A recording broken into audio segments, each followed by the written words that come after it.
मेरी जीजियों, मेरे जीजाओं, मेरी बेटियों, बेटाओं, मेरी माताओं, मेरे भाई, शिव कथा सुनने वालों के मन में एक बड़ा उलझन सा एक प्रश्न खड़ा होगा।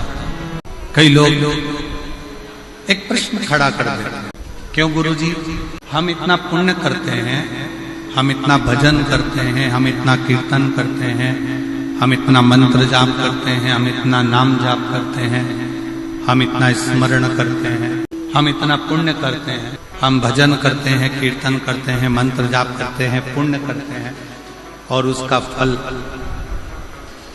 भगवान बहुत लेट देता है, बहुत देर से देता है। और थोड़ा सा यदि पाप कर्म हो जाए, यदि थोड़ा सा पाप कर्म हो जाए तो भगवान उस पाप की सजा तुरंत दे देता है। ऐसा क्यों? थोड़ा विचार करिएगा कि पुण्य करने पर उसका फल थोड़ा लेट मिलता है, पर पाप करने पर उसका फल, पाप कर्म का दंड तुरंत प्राप्त होता है। और ये केवल एक आपका या हमारा प्रश्न नहीं है, ये केवल आपका और हमारा प्रश्न नहीं है। एक बार माँ जगत जननी जगदम्बा माँ पार्वती जी भगवान देवाधिदेव महादेव के साथ में भ्रमण करने के लिए निकलती हैं और महाकाल वन उज्जैनी में पहुंचती हैं, अवंती का प्रदेश। और अवंती का प्रदेश में महाकाल वन में पार्वती जी ने भी शिव जी से प्रश्न, पार्वती जी ने भी भगवान शंकर से प्रश्न किया कि पुण्य का फल लेट मिलता है, पर पाप का फल तुरंत प्राप्त होता है, तुरंत मिल जाता है।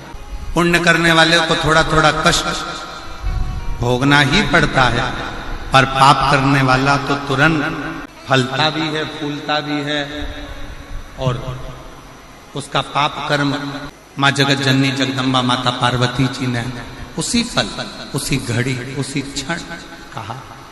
तो शिव जी ने उत्तर दिया।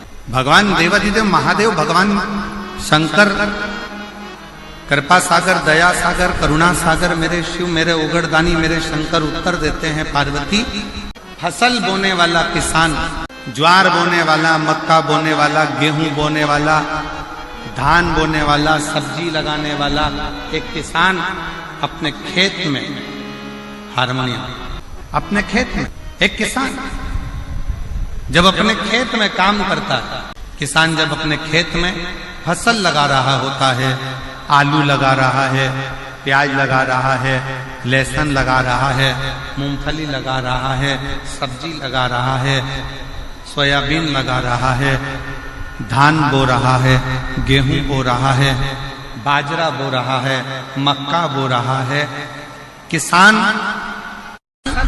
लेट आती है, किसान ने फसल लगाई, उसको आने में देरी होगी, पर किसान जैसे ही फसल लगाता है, उस फसल के साथ में थोड़ा घास, थोड़ी दुर्बा, थोड़ी दूब, थोड़ा खरपतवार उसके साथ जन्म लेने लगा, उसके साथ जन्म लेता है। अब जरा विचार करिएगा, किसान ने तो गेहूं लगाया, घास क्यों लगी? किसान ने तो बाजरा लगाया, खरपतवार क्यों लगी? किसान ने तो धान लगाया, उसके साथ में दूबा क्यों लगी? घास क्यों लगी? खरपतवार क्यों? तो शंकर भगवान कहते हैं, भगवान देवाधिदेव महादेव शिव कहते हैं कि जो फसल लगाई है उसको लगने में समय लगता है, पर उस फसल के साथ में थोड़ा थोड़ा घास, थोड़ा थोड़ा खरपतवार, थोड़ा थोड़ा बेकार बेकार घास उसके साथ जन्म लेता रहता है, उसको कोई लगाता नहीं, फिर भी वो लग जाता है। उसी तरह पुण्य रूपी फसल को लगने में थोड़ा समय लगता है, पर पाप रूपी घास, पाप रूपी खरपतवार बीच बीच में जन्म लेकर सामने प्रकट होते हैं।